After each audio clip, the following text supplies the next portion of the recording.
You don't have to do shadow work. You don't have to embrace your inner child. You don't have to do anything. In fact, one of my favorite things to teach is nothing. I call it do nothing Zen. You don't need to do anything to recognize who you are. You already are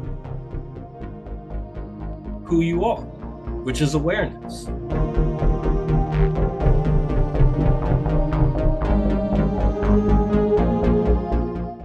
Welcome, modern day mystics, fellow truth seekers, James and Justin back again. And today we have another special guest with us. We have Jay the Mystic. Now, he is a non-dual teacher of the direct path. So I think we're going to be talking about awakening, enlightenment today. The direct path. There's so many paths. Good to know there's a direct one. Yeah, we're going to have to see what he has to say about it. But anyway, guys, won't keep you waiting. Let's get into it. Let's do it. Okay, Jay, thanks so much for being on the show with us today. Now, a place we like to begin is usually with our guest's backstory. Let our audience out there know a little bit about yourself, what it means to be Jay the Mystic. Thank you for that introduction. So yeah, a little bit about myself. I am what they call a non-dual teacher of an Advaita Vedanta teaching known as the direct path. Now, a mystic is somebody who turns inwards instead of outwards for knowledge of not only themselves, but the nature of reality as well. And what I teach, or I wouldn't even say teach, I would say more along the lines of guidance. Because what I relay can't be taught. It can only be experienced. So in essence, what I guide people through is discovering for themselves peace and happiness.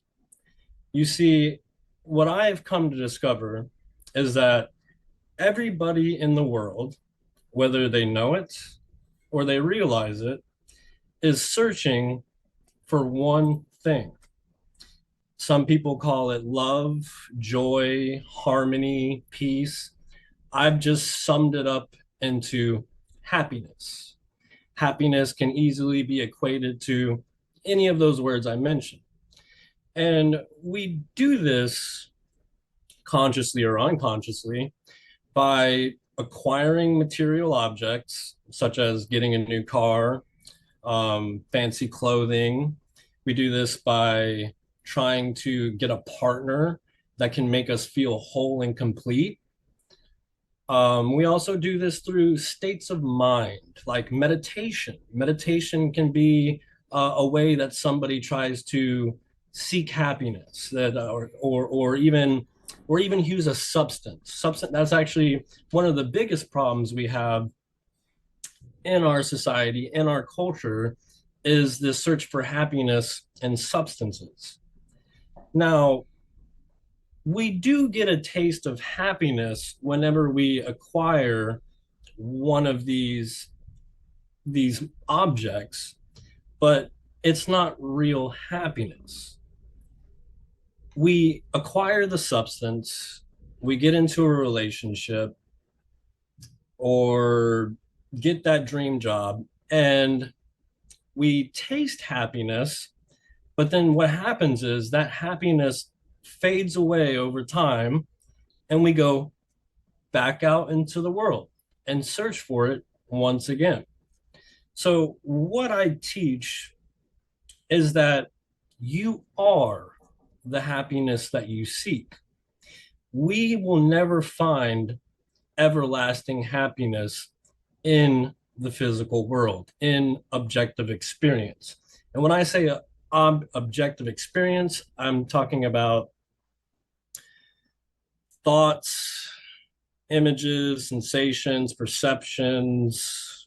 Any of those things can be objects. So until we go on the inward facing path and discover who we truly are, which namely I like to use the word awareness or consciousness. Some people use God, space, medium. All of these words to me in my book, they mean the same exact thing, but are used in different contexts, usually to describe certain situations. So I guide people on this inward facing journey so that way they can be happiness themselves. We don't have to turn to the world for happiness. It's our innate peaceful nature to be happy. The only thing that gets in the way from us seeing clearly and experiencing that happiness is the mind. You see, the mind is kind of like a veil. And when you have your attention on objects, the mind becomes veiled. So we have to give our attention to ourselves so that way we can see or experience true happiness. So, for you personally, how did this story unravel for you? How did you find this direct path? Like, what was the build up towards these understandings? Thank you for the question. So I would suggest that I didn't find this path. This path found me. And I'll try to make a long story short. But initially, I was going through some pretty rough times. Um, I was actually addicted to substances. I was working a corporate job. I wasn't happy. I just wasn't happy in life. I was doing anything and everything in my power to find some sort of sense of fulfillment, to feel complete. But no matter what I did, I felt like I hit a dead end in life. So one day I was on Spotify and somebody on YouTube, actually my original teacher, does interpretations of a book that you guys may or may not know called The Raw Material Law of One. Yeah. So he does his own interpretations of this channeling, as you know. And I saw the image that he had and was immediately drawn to it. I was like, oh, I know who Raw is, like that sounds cool. Let me check this out. Well, one, I definitely didn't know who Raw was. And his whole demeanor and the way he presented himself, the way the words that he spoke, there was just something about how and what he was saying that made me feel something on the inside, that I was connecting with everything that he was saying and resonating with it at the same time. And that was important to me. And so I started getting into spiritual things and learning about chakras and the whole nine that comes with the spiritual realm. Yeah. Well, fast forward a little bit, he not only did interpretations of the law of one, but come to find out he himself was a teacher of the direct path. He offered a solo course and a direct mentoring. I was too stubborn to go directly under him, so I took the course. And just from taking the very first course, the very first module, I started to experience some changes. And one day within a meditation, after taking the first module, which had something to do with the neti neti process, which is in Sanskrit means not this, not that. It's a method to exclude everything we aren't to get a clearer picture of who we truly are. And so one day in a meditation, it hit me like a lightning bolt. It was just, I knew who I was. I sat up from my meditation, and the words "I am God" came to me. All I, Wow. all I could feel was joy and laughter, and it was just it was a type of innate knowing. Like, it wasn't like somebody told me or some entity. It was just like this direct knowledge that appeared in my mind. And since then, I've actively pursued this path. And now that I am established in my own being, I try to spread that same truth and happiness that I've discovered for myself. Great. Great. I got more questions. You want to jump in, or should No, I? you can keep. Okay, so I am curious, kind of like, because there are a lot of different methods that people talk about when they're talking about, say, awakening or enlightenment. Maybe we could start there. I know you did an episode on this. Is there a difference between awakening and enlightenment? Is that kind of what you're pointing to, or maybe you could put some clarification in there on that? Yeah, and this is a pretty this is a controversial topic because a lot of people have their own definitions of awakening and enlightenment. So I will go ahead and break it down to what I feel is awakening versus enlightenment.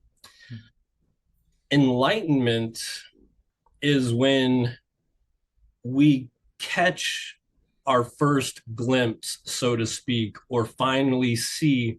All right, let me create an analogy real quick, one that you guys are probably familiar with. Our true essence is usually likened to that of a cinema screen. Hmm. Us, our essence being the TV screen or the cinema screen, and the illusion Maya being the movie. Now, in the beginning, we're lost in the movie. We're exclusively lost in the movie. And we're trying to see the screen. We're trying to see what the guru, the teacher, the book, whatever is pointing to. So enlightenment is when the character in the movie finally gets a glimpse of the screen. That doesn't mean that they've fully made the transition, but now they're aware of it.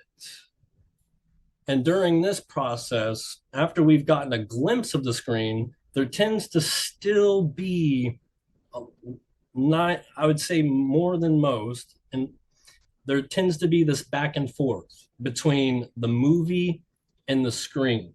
So we've seen the screen, but it feels like sometimes it's either the screen or it's the movie. Now, when one becomes established in their being, there is no more back and forth. You stay, the screen remains, it never changes. Only experience changes, or the movie.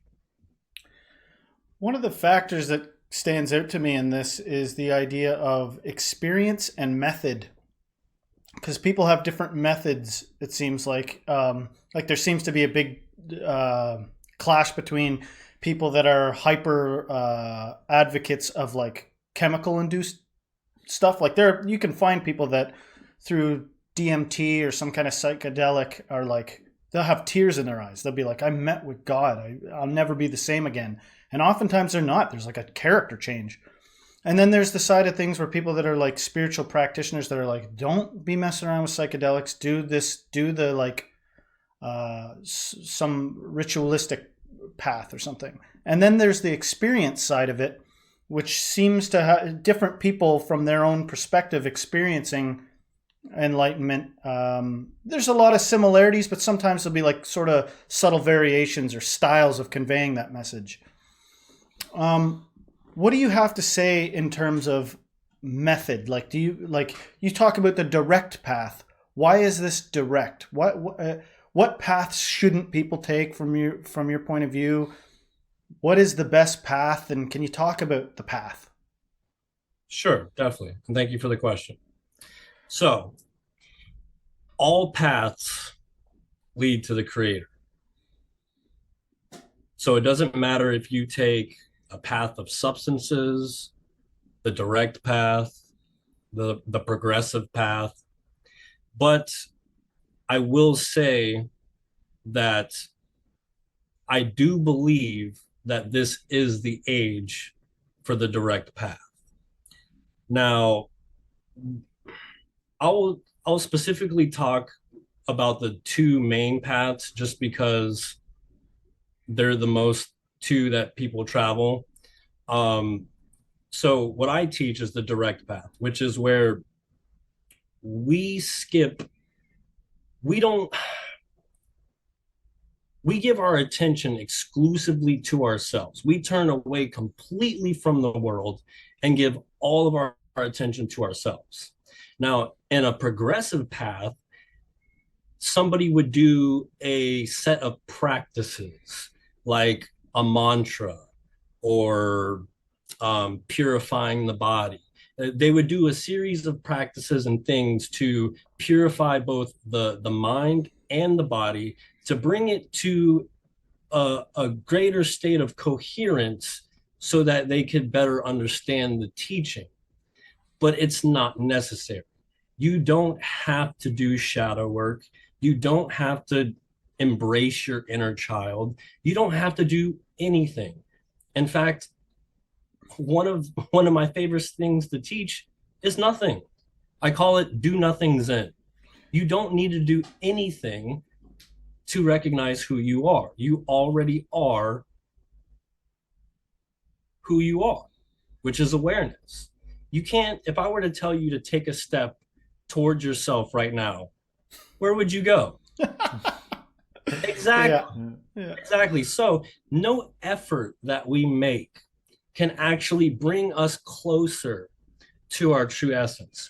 But if we feel and believe that we are a separate entity, aka the ego, I call it the separate self, the one that feels separate from other beings, animals, plants in the world, then we should investigate into that matter.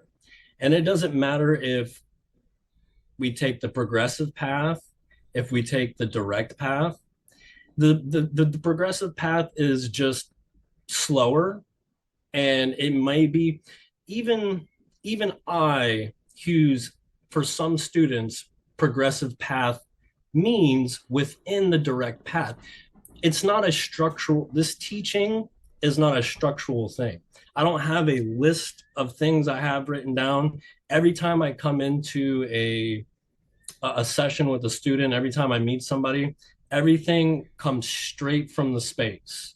Whatever needs to come through, I invite that space and that information to flow through me. So it's tailored to each person and by the moment. I just feel like we are ripe for the direct path. We don't need to spend 40 years meditating on our breath to recognize who we are. We can go directly to our essence and stay there. We just have to taste it first. It seems like some people are more ripe for it than others. Like I love the style that you're talking about in terms of like conveying it the way you do.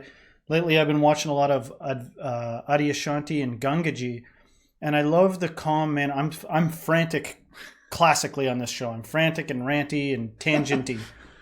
But I love the calm demeanor and the simple message of, I think even you've said it, awareness becoming aware of awareness. Like, that's the good stuff. If you can get to some place where you're, even if it's a delusion, you're in the zone of awareness, aware of awareness, and your mind is calmed the hell down and your body's not frantic and poisoned by toxins. It's like, it can be beautiful already. So I just wanted to say that. And then but there's a mystery here, because the things I mentioned were states of being very physical. Like meditation has been pretty proven by this point to be like, in a healthy sense, like beneficial. Like you can improve your physiology, it seems, with meditation, and your mind can go from a distressed state to like a peaceful state with meditation and yoga and some of these practices. But the thing that that you mentioned at the beginning, this happiness that everybody's really after at the end of the day, that still eludes me. Something where you can now say experience, the thing that everybody seems to unanimously claim, like at the end of the day, it's an experience. Like, I am the projector light. I know from whence I came. I know who I am. I'm God. That seems to be the trickiest point of it all. You can get through guided meditation or hypnosis or all kinds of things, people into something where they walk out and you get them hooked. I'm hooked on guided meditations. They're peaceful as anything. But the mystery at it, it can be frustrating. You got to have patience with us mortals, because we're you can cause frustration when it's like, what is it? I can't honestly say I'm like, oh yeah, I get it, I'm God. That's the core of it. The big gestalt is the one that people have trouble with. What can you tell us? Help us here. I understand your confusion, and it is frustrating, because what we're being told is saying something that we already are, and yet we're not experiencing it. So meditation is the only non-practice practice that I recommend, because meditation is not what you do, it's what you are. So when we get into a state of meditation, whether or not it's formally sitting down and closing your eyes, or standing up, walking around, doing our daily activities, being in that state is what matters. Now, meditation, like I said, isn't the act of sitting down, eyes closed, legs crossed. Meditation is the relaxation of your attention. So the reason why we can't see ourselves clearly is because we're too busy giving our attention to objects. And meditation is the relaxation of that attention. It's the return of the source of attention back into ourselves. And the more and more we return to that peaceful place within us, that non-objective place, if you're in meditation and you're focusing on an object, or you're getting carried away with thoughts and feelings and emotions, that's not meditation. Meditation is often heard and thought of to be a focusing of our attention. It's not. It's the cessation of attention. It's the returning of it. We want to return our attention back to ourselves awareness. Be aware of awareness. Now, a way to help our own process in meditation, to help become more aware, is acceptance, no expectations, and no resistance. If you expect something out of your experience, or you resist something out of your experience, then you're not being who you are. Imagine the space in the room you're in right now. All right. Does the space in the room say, these people can come in here and these objects can come in here, but I don't like this guy's hair, he can't come in here? No, the space by nature, kind of like your true nature, is acceptance. It naturally allows and accepts any and all experience that may arise to happen, whether it's quote unquote good, bad, sad, angry, violent, whatever. It just lets it be. So when we get into our meditation, essentially we want to be that space. If our thoughts are aggravated, let them be aggravated. If we're having emotions or tensions in the body, just be aware of it, sit with it, because it's our resistance to any objects or objective experience, or our expectations from it, like, oh, I just want happiness, or oh, I just want my kundalini pineal gland to pop through my fifth eye, like something crazy. If we just let go of all of these things and just rest in our own being, then everything that needs to happen will happen exactly the way it's supposed to. But that sounds like the mindset of just a person that's not effed up and traumatized. Like, you know what I mean? Like the seed of truth falls on scattered lands, and some people it grows into an oak. And then some people, like, do you ever encounter, you know, because you're a teacher, like some of us seem to just need like 1,000 lessons. Like, I'm back again. Like, you know, I had it and I lost it and I was peaceful and it's gone. Like, I'm happy to see people such as yourself springing up in culture that can guide others through this stuff. But the thing that they seem to rest on is like, if I just wasn't clouded by like trauma and ego and stuff like that, this is like obviously a peaceful, pleasant state of being. It's like objective and not frantic and not aggressive. And that is alluring, like it's enticing. And like, why is it that copying you doesn't work? Why is it that people not just aping that, like seeing, okay, this guy's not like insulting everybody like a egomaniac, like I'm just gonna be like that because it's a better way to be? Why do we keep returning to the nonsense? Like those of us that have had a taste of pleasantness, why do we return back to the chaos? And how do you combat? Do you struggle with that? There's two things you said. Sorry. No, this is perfectly fine. That I just wanted to bring up. I will suggest that for some people, it is a little bit easier to grasp because they are energy that has more experience. When we incarnate on Earth, we have to forget. We go through what's called the veil of forgetting. You have to forget who you truly are and your past life experiences. You come in handicapped. Some of us leave little trinkets and golden threads to follow back. But I can only chalk it up to other souls, if we want to use that word, having more experience than others. So somebody who's already opened up their heart chakra and decided to return to Earth will have an easier time catching the ball, so to speak. As long as they're looking in the right direction, they'll be able to catch the ball.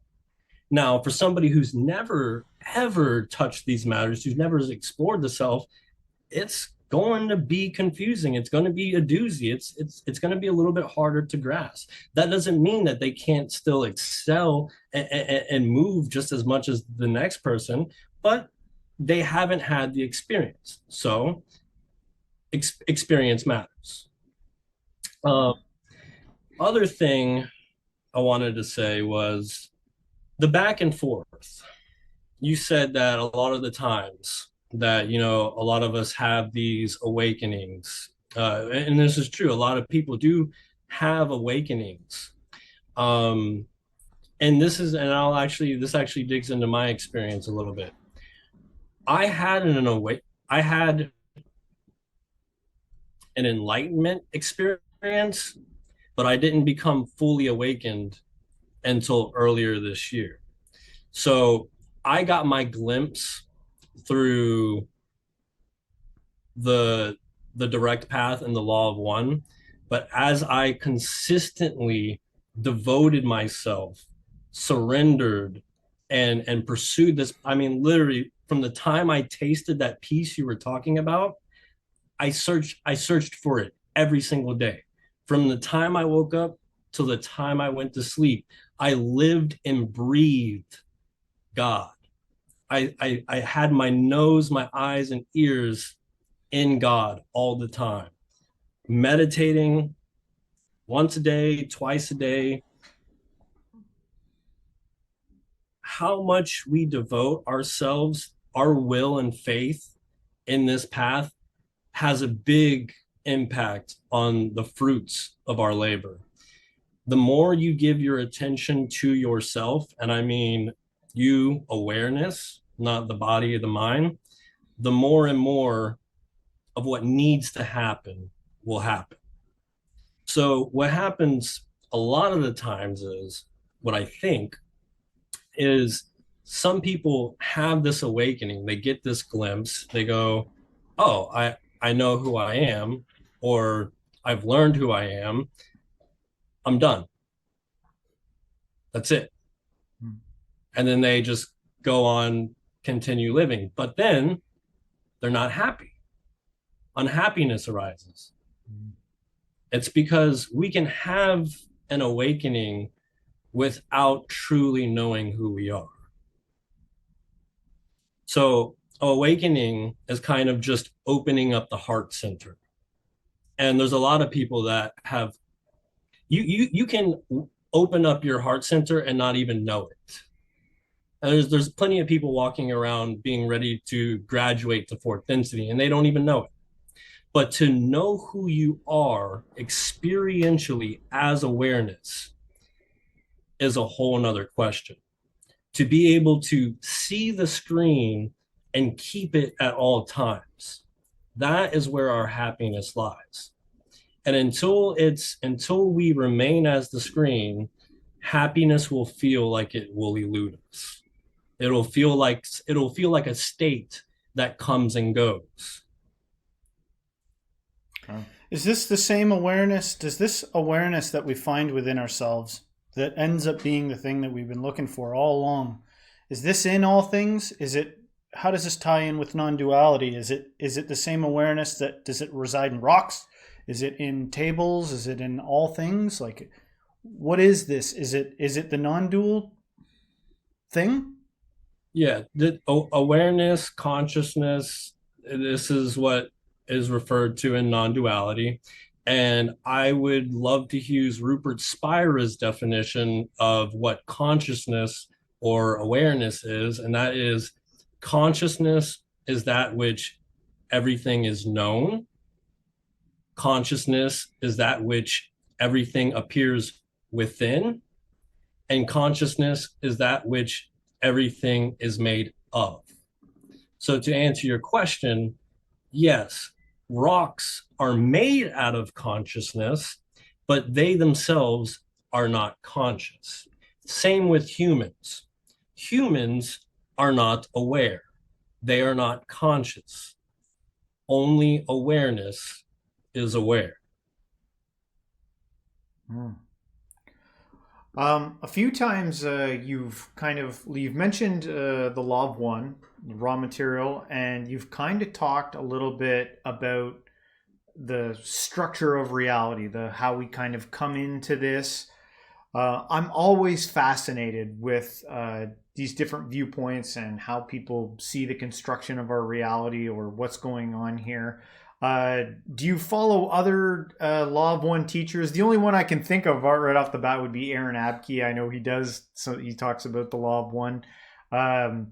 But do your thoughts about kind of like similar to his, or do you have your own views like on the structure of reality? Maybe you could talk about it, like about what you think happens after death, or whether or not death even is real, or what is actually going on here. What is why is reality doing what it's doing? Yeah, that's a big question. Sorry, I know that's loaded. It's great. I love it. Thank you for asking. So me and Aaron Abke, I would suggest, are very, very similar in the way we both think, act, and relate, and the way we express this understanding. As you know, Aaron Abke also has an extensive background in the Law of One, and that's a major part of his teachings. Not so much in mine, but I do like to use a lot of information in there because it is extremely relevant. And like you said, it kind of gives us a diagram, so to speak, or a map of how we can evolve spiritually here on Earth. So, yes, I agree with everything Aaron Abke's relayed and everything you've probably seen him talk about. He was somebody I watched going through my journey. Gabriel Lugo, he's also another one who interprets the law of one and was actually my original teacher. So I'm just going to relay what I know based off of my experience and what I've read from the law of one and what others are saying from their experience. The creator falls asleep, so to speak. It forgets itself so that it can experience itself. Just like when you go to sleep at night, all of us, when we go to sleep at night, we overlook who we truly are and we become a dream character in a dream world. And within this dream world, anything and everything is possible. And you can be whoever you want. So I would suggest that consciousness or awareness is doing the same thing, and that nature gives us a glimpse of that truth when we go to sleep. Infinite consciousness overlooks itself, falls asleep, and then localizes itself as multiple points of views, local perspectives, so that way it can view the inside of its own mind. And it has to do so because you can't put something finite in something that's infinite. If something finite were to enter something infinite, it would be obliterated. There's no room for the finite in the infinite. So the infinite overlooks itself to view its own activity. Now, at any point in time in this dream, we can wake up and view the activity of our own mind. I'm sorry, did that answer your question? No, it's good. I've heard similar things, so it's always nice to get another perspective on it. I'm curious about the law of one and that. So, like, do you see kind of like A Course in Miracles as somewhat similar to law of one? You know what? Or like, do you have recommendations out there? I've never read The Course in Miracles, but it's on my list. I've actually am one of the few that doesn't like to indulge in too much material, because too much material, especially for somebody who is still on the path, can be a hindrance rather than help sometimes. When we're loaded with too many concepts and ideas, we end up attaching to it and getting lost. Like, oh, enlightenment, awakening. No, just forget all of it. That's what I tell my students. Just forget it all. Forget the books, forget the teachers. We're screwed. That's like, oh, no. I'm just joking, but that's kind of like that. But I actually want to go back, because I remember to your question a little more. And so consciousness overlooks itself and, divides itself into a multiplicity and diversity of seeming people, places, and objects. Well, we each are like a fractal of that consciousness. You are that one consciousness. You're not separate from it. You are it. You're just a fractal of it. And so we overlook ourselves to have an experience. Now, the experience is to forget and to eventually remember. When we come on Earth, we forget who we are, and the journey is back to ourselves. And no matter what path we take, we're always being guided there. So just like our chakras, we have 7 energy systems. There's also 7 densities. Right now, this is 3rd density. So the goal, so to speak, is to graduate. We don't want to stay in the lower 3 chakras, the instinctual, survival, animalistic, fear-based consciousness. We want to transition into unity, love, peace. And that we do that by opening up the heart center. But it doesn't stop there. There's higher densities of experience, all the way up to 7. Once you get to 7 density, you dissolve into the creator. And then a new octave is started. An octave is like, imagine the Big Bang happening all over again. In fact, the Big Bang is happening all over again all the time. Multiple Big Bangs are happening right now. So there's always experience to be experienced. It's like a wellspring folding in onto itself or something, a wellspring of experience that folds back into the beginning of itself or something. Yeah, it's That's like what my mind thinks of. Like a projection onto itself, kind of. And we're just reaching back the source of that projection. So it's a game in a sense. That's the way I like to look at it. And there are levels to the game. And as you level up, you can help other people. You can do nothing. It's your choice. You're the creator. Do what you want. Yeah. That's what I tell my students all the time. Just do whatever you want, but love everybody. That's it. Well, maybe we can make it a little bit more relatable and take that concept what we just talked about, the leveling up, and then bring it into relation to the world that we're living in today. I don't know. You look like you're from the States, but I don't want to. Are you from the States or Canada? I'm from Florida. Okay, so there's a lot of chaos. We're from Canada right now, going on in the western side of the world right now in terms of tariffs and Trump and the whole world. Do you have any thoughts or on the what's relevant going on in the world right now? Are we headed towards 4th density, or are we backtracking into 3rd? Like, are we moving back down? No, it's a valid question. So we technically 4th density is already here.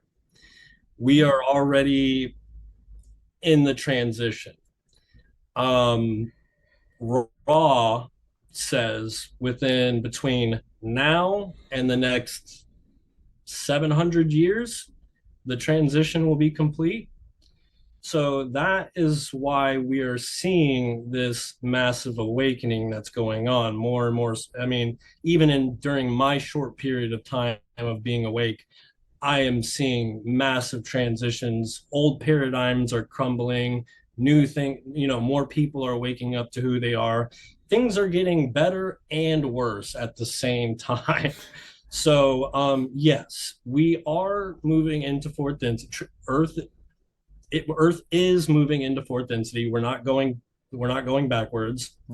And it's important during these times that we do use as many catalysts as we can to speed up our evolution, because as we heal ourselves, we also heal the planet. And if you can open up your heart and make that transition, you don't have to repeat 3rd density. You don't have to come back to a 3rd density planet. Once Earth moves into 4th density, it will no longer be habitable by physical bodies. It'll only be for 4th density and higher light bodies. Oh. What does it mean to be a light body? I don't have that experience, so I can't tell you. I just know of them. Yeah. On a conversational side of things, like, it's a little bit disturbing to me to imagine like Jesus being crucified. Like I know he allegedly in the story predicted it, but the idea that people would be like, look at somebody and crucify them based on who they are, or this idea that, like, it's comforting to know, as you said, that we've got more people awakening and the world's going in this direction. But I have some disturbance in me as to how the receptivity of that by people that are not there, like 3rd density situation, and the historical evidence that we have of like a very brutal nature in humanity. Like, they're like not going to hear it. Like, I think about even when Osho was on trial, and I can't speak to what the heck he was, but it was notable to me that the prosecutor was like freaked out by Osho.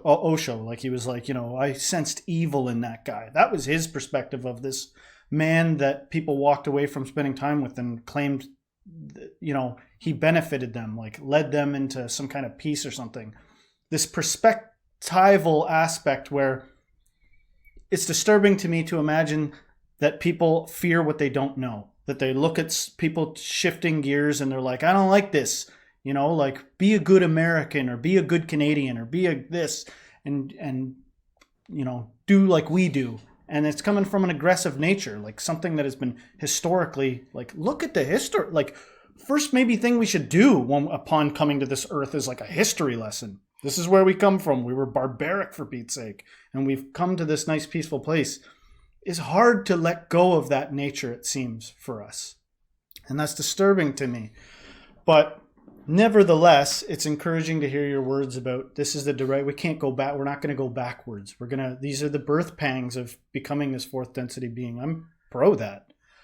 So that was just a statement I wanted to make. Yeah. But then on the other side, I feel like we got to talk about Ra a little bit.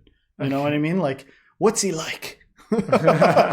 What's Ra like? What's the I know story very there? little bit. I just know that it's supposed to be like a social memory complex built up of, it's like one being, but multiple beings is kind of one. I don't know anything Something about like, it. Yeah, yeah, we're kind of green here. Yes. So Ra, correct as you said, is a social memory complex. What we are technically in this current state is what is called a mind-body-spirit complex. Now, when a planet goes through a transition such as ours is going through right now, the collective turns into one, kind of like a beehive mind, if you were to say. So Ra essentially isn't a he or a her, it's a them or a they. It's multiple perspectives of consciousness gathered into one social complex. So Ra came from Venus. Their civilization came from Venus. They were a very harmonious civilization. Their transition was very, very harmonious. And so basically it's a collective of consciousness that have realized themselves and have dissolved into each other. They share, it's like, imagine me and you being able to share each other's experiences and information at the blink of an eye telepathically. We are literally the same entity with shared minds. So it's like this bunch of minds put together. The reason why we have so much contact with Ra is because during the Egyptian period, Ra attempted to come here and disseminate or share the law of one.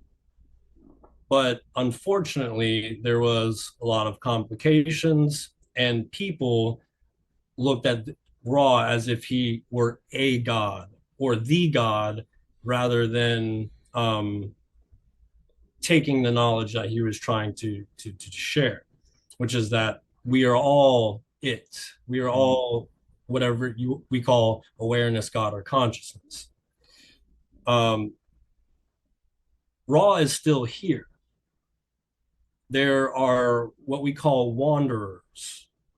Now, a wanderer is any soul or entity, if we can use that word, that knowingly chooses to reincarnate on a planet for a mission, so to speak. It could be for their own personal evolution to learn a lesson, or it could be to help correct a mistake. So in Ra's case, he, in a sense, made a mistake. Even though there are no mistakes, he kind of made a mistake. So what they're doing is trying to help, trying to disseminate by using wanderers. So there are multiple wanderers of Ra and other social memory complexes, such as cool. There's too many to name. There's a couple of social memory complexes that people are actively communicating with to this day. I don't know if anybody is still talking to Ra, but they are talking to other social memory complexes that are deeply related to Ra. And all of them are just sharing and disseminating the same thing that I'm sharing with you guys. Yeah. So what do you how do you feel about like kind of the channeling movement that we are in? There's a lot of people who say that they're channeling stuff. I'd be very wary on who you're listening to, and I don't think anybody should be channeling unless they truly know what they are getting into and they have the right protection. When you channel, you are opening up yourself. Now, if you're not protected, there is possibilities that you can be influenced, meaning that you can get information or influences from negative entities. They can spread misinformation, they can spread lies, they can influence your thoughts. And that's not to scare you or anybody, it's just part of the game. So I don't watch, or even usually when someone brings up channelings to me, I kind of blow it off. I don't pay much attention to it. Raw was as deep as I went with it. And then after that, I kind of left it alone. I think most people should just work with themselves instead of other entities. Yeah, I would agree. Well, even if you removed kind of the law of one stuff out of it, all the stuff that you even taught if you just did the stuff that you're talking about, the meditation, the trying to, see yourself as the screen or the light projection, like just that stuff without that stuff, I find could be helpful or lead you. I don't know if you need necessarily even.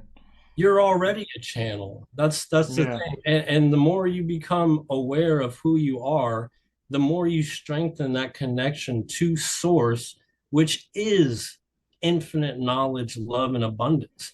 Everything you need to know will be there. I wonder if it's like alluring or something. Like, so let's say you have some, let's call them a nefarious entity or something like that. And they've got abilities you don't have. They know information you don't have. And maybe they even know how to wield truth in some way. And then you accept that and it's alluring, and then you're in a tangled mess. Why bother with it when you can get straight to the source, right? Exactly. Yeah. It's no need to take shortcuts. The man that walks the journey, or the man that loves walking.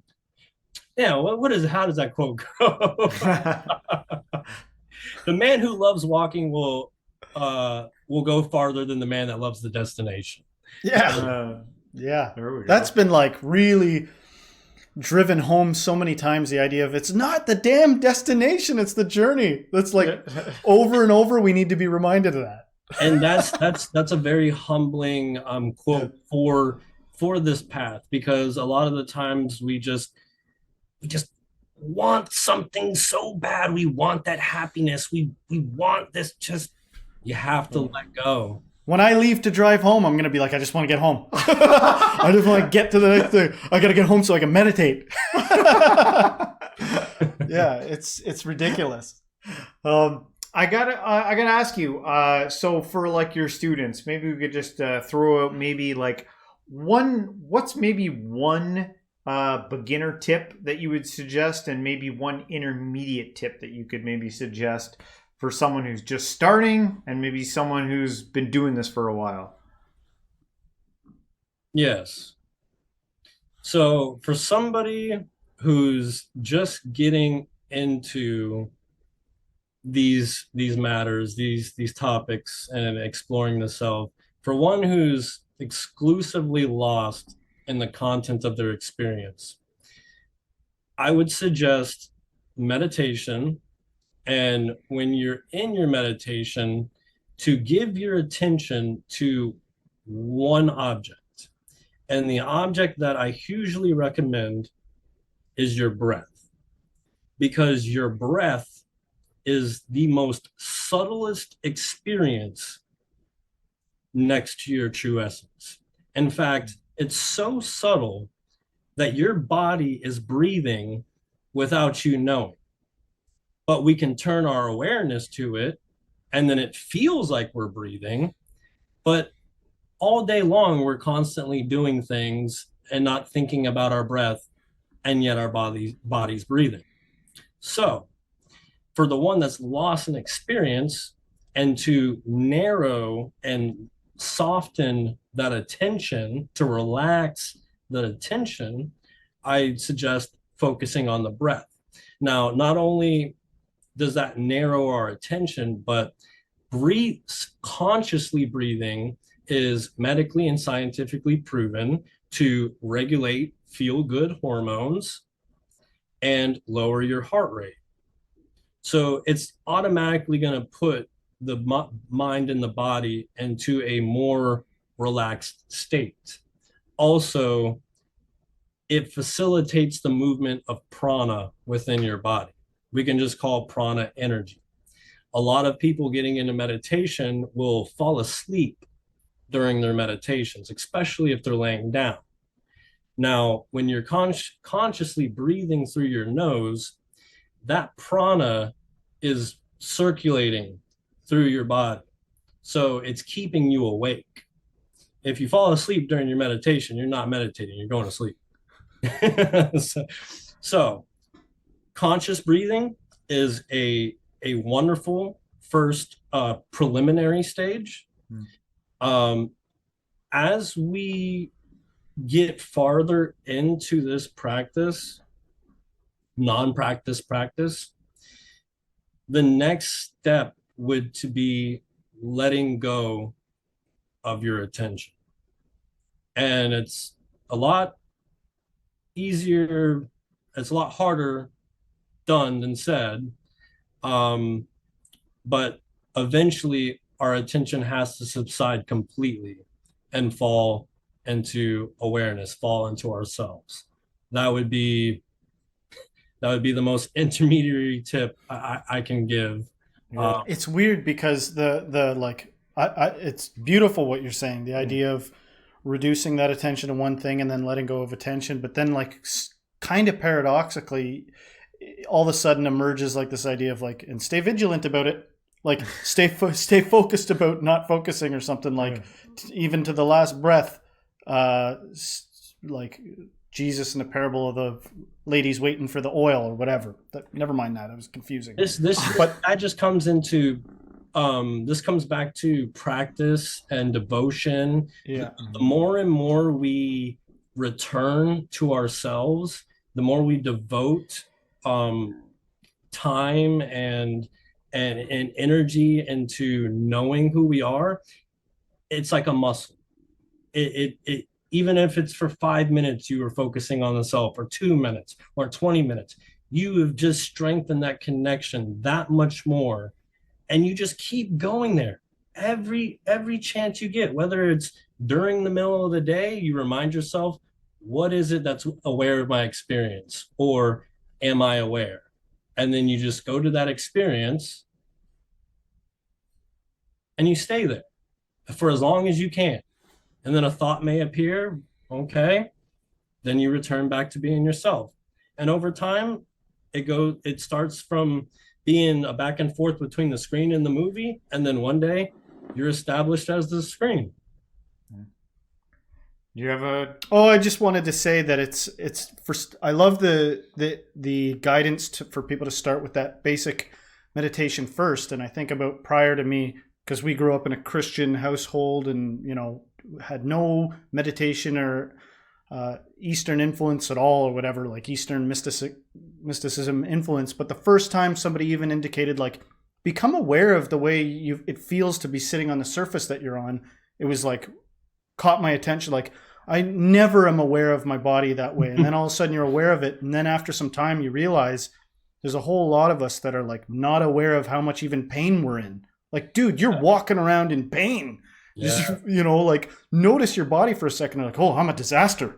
Good Lord, I'm like anxious all the time or something. You ever you go on a walk and then you come back and you look down at your hand and you have a cut, and then all of a sudden it starts hurting and you're like, wow, I just noticed I got a cut.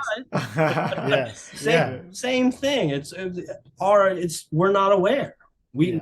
But as we pursue this path, we have more body awareness. We have more mind awareness. We have more awareness of space. Awareness just increases generally. And it's beautiful. I think it's beautiful to become aware of like the pleasantness of the body, but then it's like, it's sort of weighed against maybe an increased sensitivity, because people, you might start noticing things that other people are like, don't worry, but don't notice these negative things. And you're like, I can't not notice it now. I've like increased sensitivity to some degree. There has to be there's a price to be paid for every increase in consciousness. We can't be more sensitive to pleasure without being more sensitive to pain. But pain is an intelligent response. If you're in pain physically, you should seek and do whatever you need to not be in pain.